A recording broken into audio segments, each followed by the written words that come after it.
राधे राधे। मुंशी प्रेमचंद की लिखी गई कहानियों में आज हम ममता सुनेंगे। तो इसके पहले आप चैनल को सब्सक्राइब कर लें और हेमलता बड़गैया के चैनल को आप ऐसे ही सपोर्ट बनाए रखें। राधे राधे। तो आप सुने ममता। बाबू राम रक्षा दास दिल्ली के एक ऐश्वर्यशाली खत्री थे। बहुत ही ठाट बाट से रहने वाले। बड़े बड़े अमीर उनके यहाँ नित्य आते थे।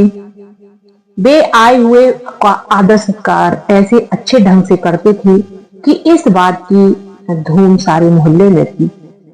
नित्य उनके दरवाजे पर किसी न किसी बहाने से इष्ट मित्र एकत्र हो जाते। टेनिस खेलते, ताश उड़ता, हारमोनियम के मधुर स्वरों से जी बहलाते, चाय पानी से हृदय प्रफुल्लित करते। अधिक और क्या चाहिए। जाति की ऐसी अमूल्य सेवा कोई छोटी बात नहीं है। नीचे जातियों के सुधार के लिए दिल्ली में एक सोसाइटी थी। बाबू साहब उनके सेक्रेटरी थे और इस कार्य को असाधारण उत्साह से पूर्ण करते थे। जब उनका बूढ़ा कहार बीमार हुआ और क्रिश्चियन मिशन के डॉक्टरों ने उसकी सुसरा की, तब उसकी विधवा स्त्री ने निर्वाह की कोई आशा न देखकर क्रिश्चियन समाज का आसरा लिया। तब इन दोनों अवसरों पर बाबू साहब ने शोक के रेजोल्यूशन पास किए। संसार जानता है कि सेक्रेटरी का काम सभाएं करना और रेजोल्यूशन बनाना है। इससे अधिक वह कुछ नहीं कर सकता। परंतु जब कभी रुपयों की आवश्यकता होती तो वे सेठ गिरधारी लाल के यहाँ से बेग खटके मंगा लिया करते थे। आपस का मामला था। केवल 4 अंगुल के पत्र पर रुपया मिल जाता था। न कोई दस्तावेज, न स्टाम्प, न साथी की आवश्यकता। मोटर कार के लिए 10,000 की आवश्यकता हुई, वहां से आया। और घोड़दौड़ के लिए एक ऑस्ट्रेलियन घोड़ा 1,500 में लिया गया। उसके लिए भी रुपया सेठ जी के यहाँ से आया। धीरे धीरे कोई 20,000 का मामला हो गया। सेठ जी सरल हृदय के आदमी थे। समझते थे कि उसके पास दुकानें हैं, बैंकों में रुपया है, जब जी चाहेगा रुपया वसूल कर लेंगे। किंतु जब 2-3 वर्ष व्यतीत हो गए और सेठ जी की तकाजों की अपेक्षा मिस्टर राम रक्षा की मांग का ही आधिक्य रहा, तो गिरधारी लाल को संदेह हुआ। वह एक दिन राम रक्षा के मकान पर आए और सभ्य भाव से बोले, भाई साहब, मुझे एक हुंडी का रुपया देना है। यदि आप मेरा हिसाब कर दें तो बहुत अच्छा हो। यह कहकर वह हिसाब के कागजात और उनके पत्र दिखलाए। मिस्टर राम रक्षा किसी गार्डन पार्टी में सम्मिलित होने के लिए तैयार थे। बोले, इस समय क्षमा कीजिए, फिर देख लूंगा, जल्दी क्या है। गिरधारी लाल को बाबू साहब की रुखाई पर क्रोध आ गया। वे रुष्ट होकर बोले, आपको जल्दी नहीं है, मुझे तो है।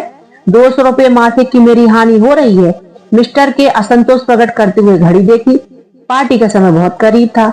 वे बहुत विनीत भाव से बोले, भाई साहब, मैं जल्दी में हूँ, इस समय मेरे ऊपर कृपा कीजिए, मैं कल स्वयं उपस्थित होऊंगा।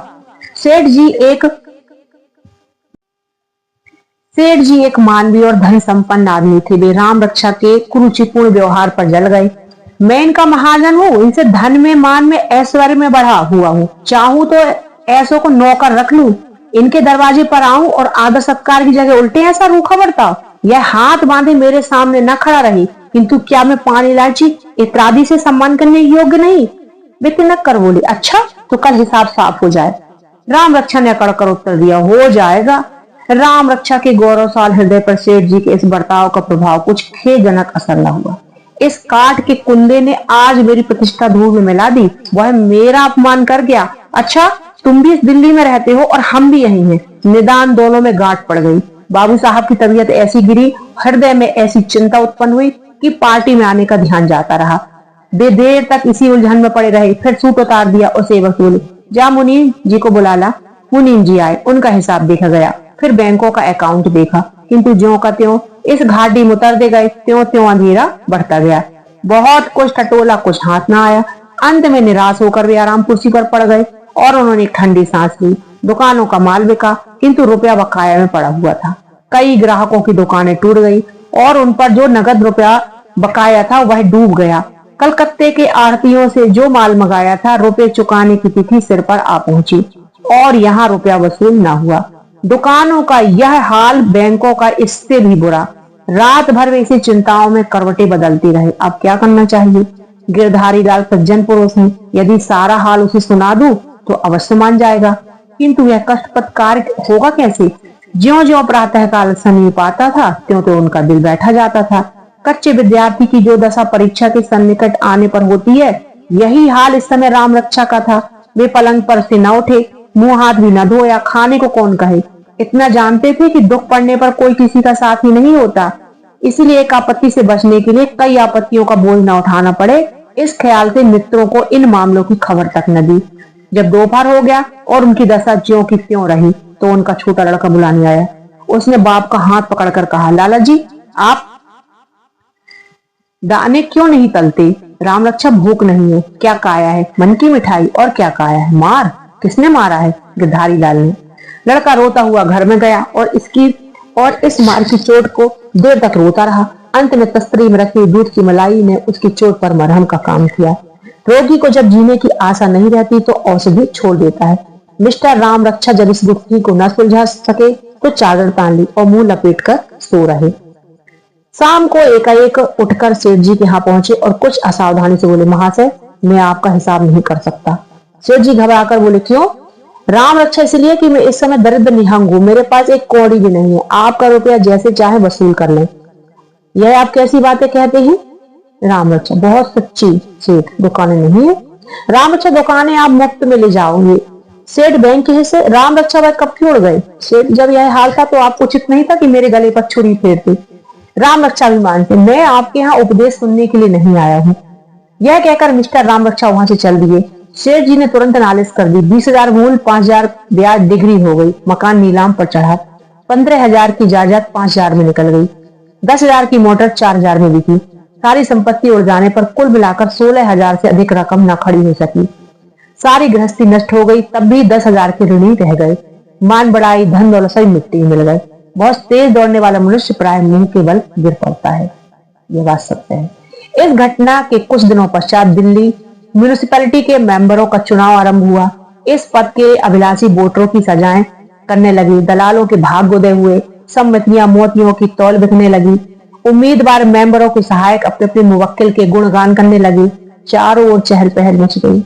एक वकील महाशय ने भरी सभा मुकबिल साहब के विषय में कहा, मुवक्किल, मैं जिस बुजुर्ग का पैरोकार हूँ वह कोई मामूली आदमी नहीं है। वह एक शख्स है जिसने फरजंद अकबर की शादी में 25,000 रुपया रक्स व सरूर में सर्फ कर दिया था। उपस्थित जनों प्रशंसा की उच्च ध्वनि हुई। एक दूसरे महाशय ने अपने मोहल्ले के वोटरों के सम्मुख मुवक्किल की प्रशंसा यो की। मैं यह नहीं कह सकता कि आप सेठ गिरधारी लाल को अपना मेंबर बनाइए। आप अपना भला बुरा स्वयं समझते हैं और यह नहीं कि सेठ जी मेरे द्वारा आपकी प्रशंसा के भूखे हो। मेरा निवेदन यही है कि आप जिसे मेंबर बनाए पहले उसके गुण दोषों को भली भांति परिचय ले। दिल्ली में केवल एक मनुष्य है जो गत वर्ष से आपकी सेवा कर रहा है।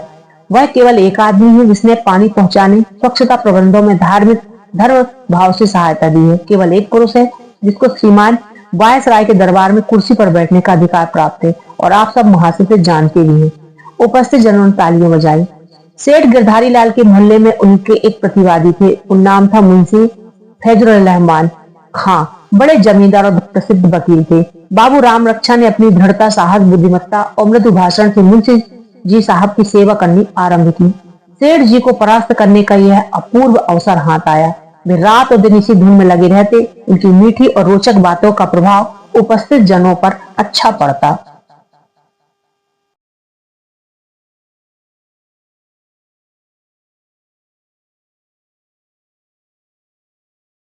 एक बार अपने असाधारण श्रद्धा उमंग में आकर कहा, मैं डंके की चोट पर कहता हूं कि मुंशी फैजुल रहमान से अधिक योग्य आदमी आपको दिल्ली में ना मिल सकेगा।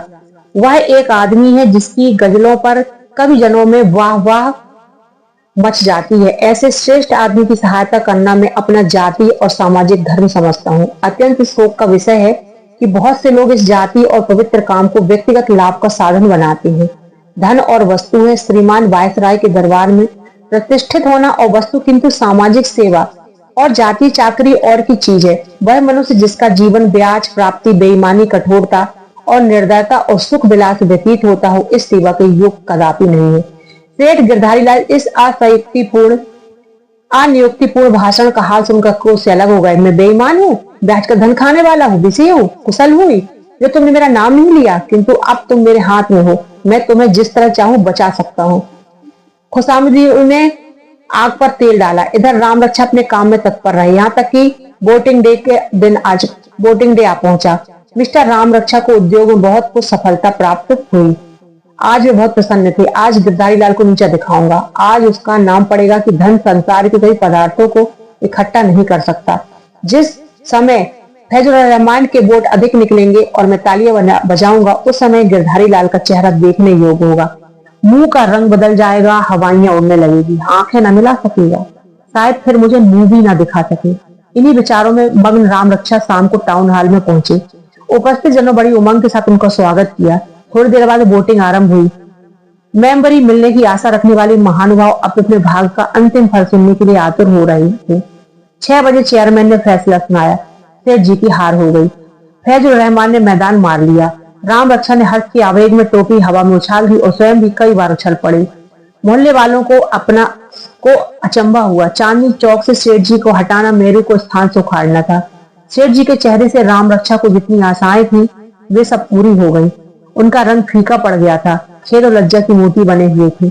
एक वकील साहब ने उनसे सहानुभूति प्रकट करते हुए कहा, सेठ जी, मुझे आपकी हार का बहुत शौक है। मैं जानता हूँ कि खुशी के बदले रंज होगा, तो कभी यहाँ ना आता। मैं तो केवल आपके ख्याल से यहाँ आया था। सेठ जी ने बहुत रोकना चाहा, परंतु आंखों में आंसू डबडबा ही गए। वे निष्प्रह बनाने का व्रत प्रयत्न करके बोले, वकील साहब, मुझे इसकी कुछ चिंता नहीं है। कौन रियासत निकल गई है? व्यर्थ उलझन चिंता तो झंझट रहती थी। चलो अच्छा हुआ गलत छूटा, अपने काम में हरज होता था। सत्य कहता, मुझे तो हृदय से प्रसन्नता ही हुई है। यह काम तो बेकाम वालों के लिए है। घर में ना बैठी रही बेगार की। मेरी मूर्खता थी कि मैं इतने दिनों तक आंखें बंद किए बैठा रहा, परंतु सेठ जी की मुखाकृति ने इन विचारों का प्रमाण न दिया। मुखमंडल हृदय का दर्पण है, इसका निश्चय अलबत्ता हो गया। किंतु बाबू राम रक्षा बहुत देर तक इस आनंद का मजा न लूटने पाए और सेठ जी को बदला लेने के लिए बहुत देर तक प्रतीक्षा करनी पड़ी। सभा विसर्जित होते ही बाबू राम रक्षा सफलता की उमंग में ऐठते पहुंचे, ताव देते, चारों ओर गर्व की दृष्टि डालते हुए बाहर आए। तो दीवानी कि 3 सिपाहियों ने आगे बढ़कर उन्हें गिरफ्तारी का वारंट दिखा दिया। अब की बाबू राम रक्षा के चेहरे के रंग उतर जाने की और सेठ जी के मनोवांछित दृश्य से आनंद उठाने की बारी थी। गिरधारी लाल ने आनंद की उमंग में तालियां तो न बजाई, परंतु मुस्कुराकर मुंह फेर लिया। रंग में भंग पड़ गया। आज इस विषय के उपलक्ष्य में मुंशी फैजुर रहमान ने पहले से ही एक समारोह के साथ गार्डन पार्टी की तैयारियां की थी। मिस्टर राम रक्षा इसका प्रबंधक करता थे।